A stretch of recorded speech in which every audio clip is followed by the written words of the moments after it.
Welcome to the Samurai Way podcast, where ancient wisdom fuels modern success. And I'm your host, Lori Sagawa, and this is your space to sharpen your mindset, strengthen your discipline, and live with purpose. Inspired by the Code of Bushido and my book, Let the Samurai Be Your Guide, each episode brings you powerful conversations and practical insights you can apply right away in your work, your relationships, and your daily life. This is about showing up with clarity, making decisions with courage, and building a life rooted in integrity. Because in a world full of noise and distraction, the Samurai Way cuts through, helping you focus on what truly matters. And if you're ready to lead with intention and take your next step forward, you're in the right space. So follow, share, and leave a review to help spread the message. Now, let's step onto that path, the Samurai Way. Konnichiwa, minasan. Hi, I'm Lori Sagawa, host of the Samurai Way podcast, and thank you so much. Domo arigatou gozaimasu. Thank you so much for joining us. I have a wonderful guest with us that you will really enjoy. So be sure to listen, subscribe, and like this podcast. So Christine Heckel is a former HR leader in international company and a stress regulation and sustainable performance specialist, helping entrepreneurs and leaders achieve high performance without burnout. So after a severe Lyme disease related health crisis, she completely redefined her understanding of stress, success, and recovery, and now focuses on how the nervous system regulation and internal balance drives sustainable performance in high pressure environments. So I would like you to help me welcome today Christine Heckel. Yeah, thank you so much. Konnichiwa, Lori. I'm really excited and I feel very honored to be here with you. Kintsugi has been an important aspect in my life because, as you mentioned before, I have become very ill over 20 years ago, and I've been given very little chance of survival in these days. So I understood in these days that through these challenges in my life, through this transformation, everything that had broken in me, everything that breaks really in general, might it be a health crisis, might it be a loss, and whatever people experience, that these difficult experiences are not something to hide, but can become a source of integration, of strength and deeper wholeness. And the interesting thing here is that I've come across Kintsugi much early because I'm a potterer, so I like to pottery, right? And when you do that for so many years, things break. So with my best friend who I practice pottery, we decided we want to repair the pieces that literally broke. And we came across the Kintsugi technique, the Japanese technique of repairing and giving new value and honoring the wisdom, really honoring the beauty of the piece of ceramics or porcelain. And that's really how I started with Kintsugi. And then I realized later my life has gone the same path, really. That's a beautiful metaphor because Kintsugi, it's hundreds of years old, and it is about making something that's broken, making it whole. And I used to think about Humpty Dumpty. And that was my life after my car accidents. My life was broken, and it took a while, but got put back together and became more beautiful. Yeah. So if you also you say that we talked about setbacks, and what initially feels like a setback, it may be something devastated, is like a turn or bend in the road, and it forces us to stop. And it stopped me also when I had my accident. I had to stop. And can you share a little bit about how the incident made you stop or break down, and reconnect and find success in a new way. Yeah, because when I was diagnosed with Lyme disease in these days, which actually had not only paralyzed me physically, but had paralyzed my entire life, the perspective on my life, on my work, changed profoundly. It had to change profoundly because during my recovery, I really found myself naturally aligning to old wisdom, naturally aligning to authenticity, to also these principles you are teaching and you have written your wonderful book about, and these days I probably didn't know about these principles, but by now I understand it's much more behind when we really look at what's happening to us in our day-to-day life, isn't it? And when there are these kind of challenges taking place, like you and your accident and me with a severe health condition, changes just take place. And I think this is supposed to happen. It's supposed to happen. And if we trust, we are clearly guided. I really believe that. That's really beautiful. And you also shared about how the brokenness does not erase the difficult experience. And how did that do that for you? Like the principle of Kintsugi, how did Yeah. that? Yeah, if you could expound on that, that would be great. Yeah, because you reconnect with this inner wisdom that you have. You reconnect with all these experiences you made in your life. And I believe you really connect with this core, with this essence, who you are. Yes. So everything that is kind of external disappears. It's not important anymore. But you kind of shine the bright light for yourself. I don't know if that explains it. It does. I like that. And the beauty here is it gives you much more value at the end of the day because you reconnect with yourself, you reconnect with your inner strength, you reconnect with the beauty within, and it all radiates to the outside world. Yes. I believe. And, you're a potter, you've seen many pieces. And I love that so many of our guests have talked about how those brokenness can make you. Broken doesn't mean broken. It means maybe, like you say, redirected, going inside, finding that core value in you. And maybe I could maybe consider it a bend in the road or a different challenge or a different change. But that doesn't mean it's better. I mean, that doesn't mean it's worse. That means it's different. Different is okay, right? Yeah. I think it's a transformation. Oh, that's perfect. Because we enter a different phase in our life. We are meant to enter anyway. And sometimes the interesting thing is we don't listen beforehand. So it seems we have to break in whatever aspect. So we can collect those pieces that we believe are the most important, our core, whatever the meaning is for us. And it brings it together, I think, in a much more beautiful way. Yeah. I love the way you're looking at that, because broken doesn't mean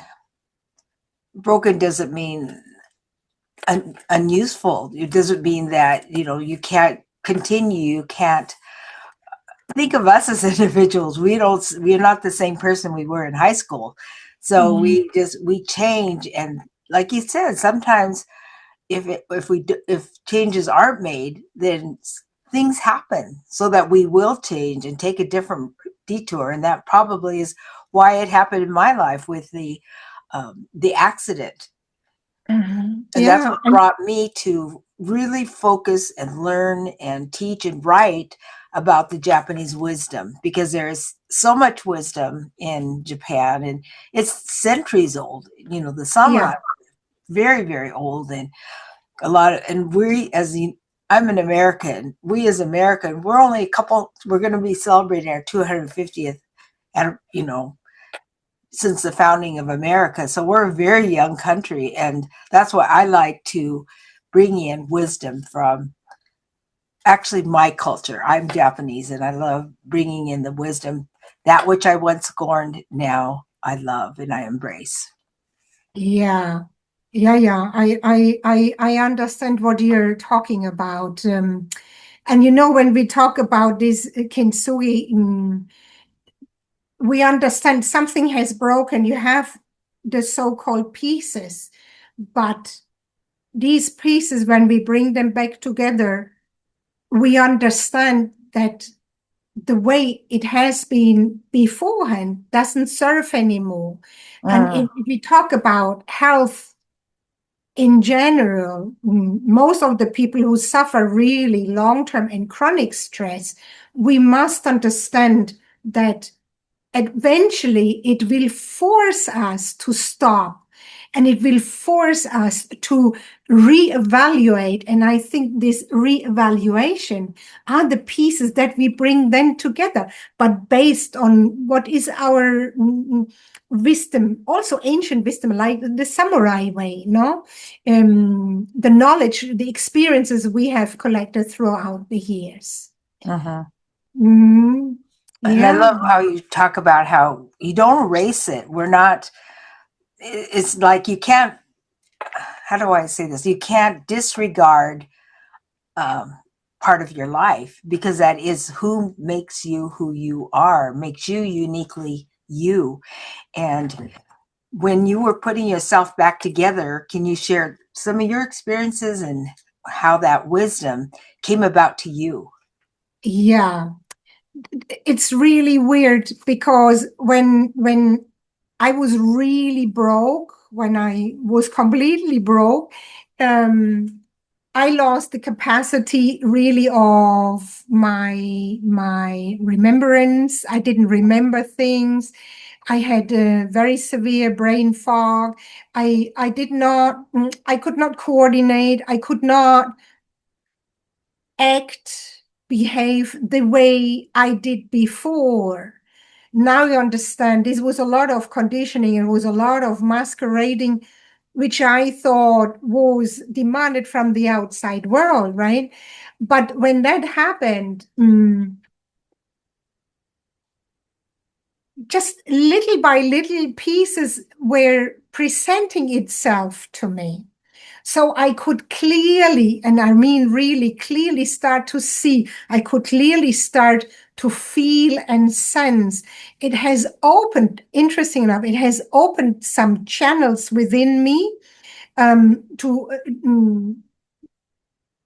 dimensions that I didn't know exist before. No, so this is what I like to call, you go back to your essence, to your core. No, you really could reconnect with who and maybe what you are. So all these help me a lot, and disregard maybe pains we go through, the heaviness, also the ugliness of the situation. Just look forward, no? Don't look back, look forward Right. and trust the process. I think here we reconnect with this a sense of clarity. We reconnect with this basic trust to what is, and that at the end of the day, I like stillness, when we become still, when we are still, that's when we can reconnect what we're going to be told and by ourselves at the end of the day. No, yeah, that's when everything comes together in a different way. Really, Mm-hmm. the broken pieces, they come together, but in a more authentic way. Yes. More Mm. beautiful way. And that's if you read about how it was discovered, when they put the pottery together, the the people were amazed and they loved it. They loved it like that. They loved the Mm. creativity and Mm. also the Japanese culture. You don't waste things. You No. know, it's a little island country made of hundreds and thousands of islands, the four main islands, but it's they have so few resources. They're very conservative. They're very cautious. They recycle everything, and so kintsugi is a natural thing for them to come up with. Really, is to re put it back together again and don't discard anything. They don't like to waste things. That I can attest to that. My parents were that way. Plus, they both went through the depression. You don't waste. Yeah. You don't Yeah, waste but then things. you see, Lori, if something happens to us, we're not throwing it away either. We cannot throw ourselves out, right? No. Mm-mm. So we have to reconsider, how do we want to continue living with what is and with what we have, with all the talents, with all, I always like to call it the beauty inside out, no? Uh-huh. All the experiences, who and what we are. So, and I think a lot of people get hit by these kind of challenging situations, and they kind of enter midlife or so. They have achieved certain level in their life, and then suddenly things become very different for whatever reason, no? And then it's good when you can collect these pieces together and mm, make new choices, what you want it to look like.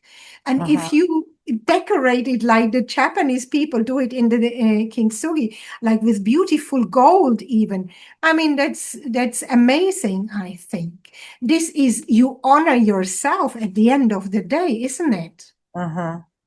And I think sometimes when people don't embrace, acknowledge, and uh, shall we say, take the turn or adapt, then sometimes people can become lost, displaced, bitter, angry, Yeah. and you just, like you say, go with the flow and you find out what's in it for me. But it really is, you are trying to find what is it, where are we going. And you and I both went through that. Where are we going? And you find out that, oh, this is wonderful, this is beautiful, this is where I'm supposed to be now. So that's a beautiful way to look at it. And I think also when all this gets really released, what is not serving anymore, you understand what is really important in Yes. life.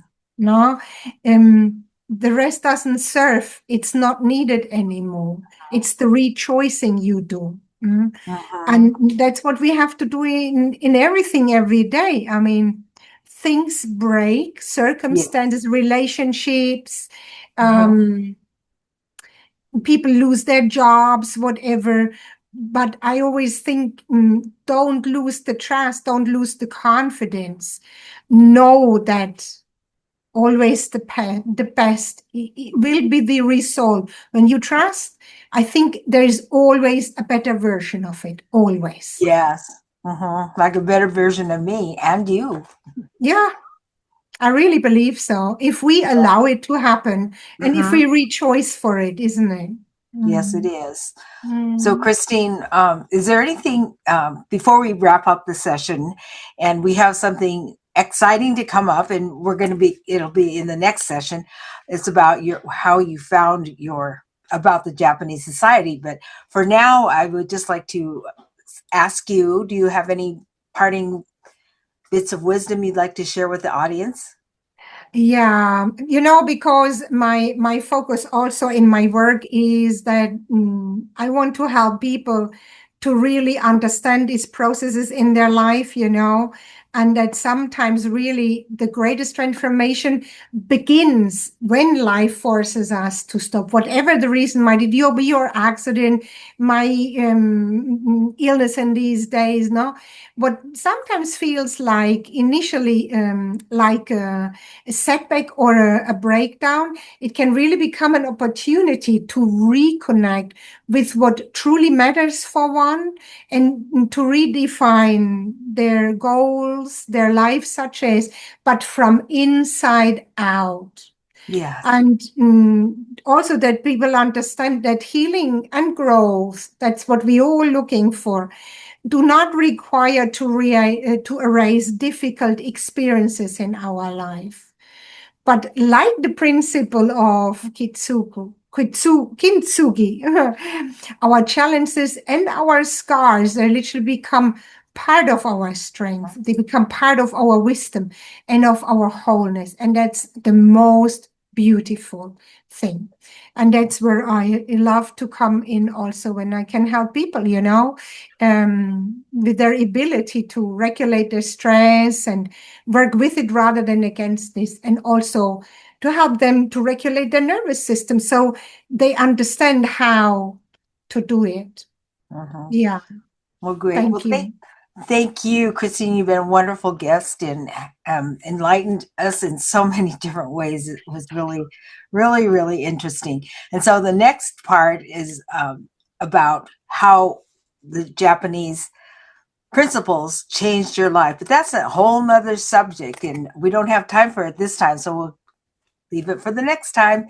And be sure, thank you, everyone, from the bottom of our heart, that you have listened and watched this episode and other episodes on the Samurai Way. So I encourage you to like and to subscribe, and also leave a comment. It really helps us know if we're going in the right direction. I believe we are, because of the response we've been getting and all the downloads we've had. I just feel very fortunate, very thankful. So I want to thank all of you from the bottom of my heart. Domo arigato gozaimasu. Thank you so much, and we'll see you on the next episode. So mata ne. Arigato gozaimasu. Hi. Thank you, domo arigato, for listening to the Samurai Way podcast. Now it's your turn. Take what you learned today and put it into practice, because knowledge has no power unless it's applied. So if this episode resonated with you, please share it with someone who would benefit from it. And be sure to follow, like, and leave a review. It helps us reach more people walking this path. Until then, next time, stay disciplined, stay focused, and continue living the Samurai Way.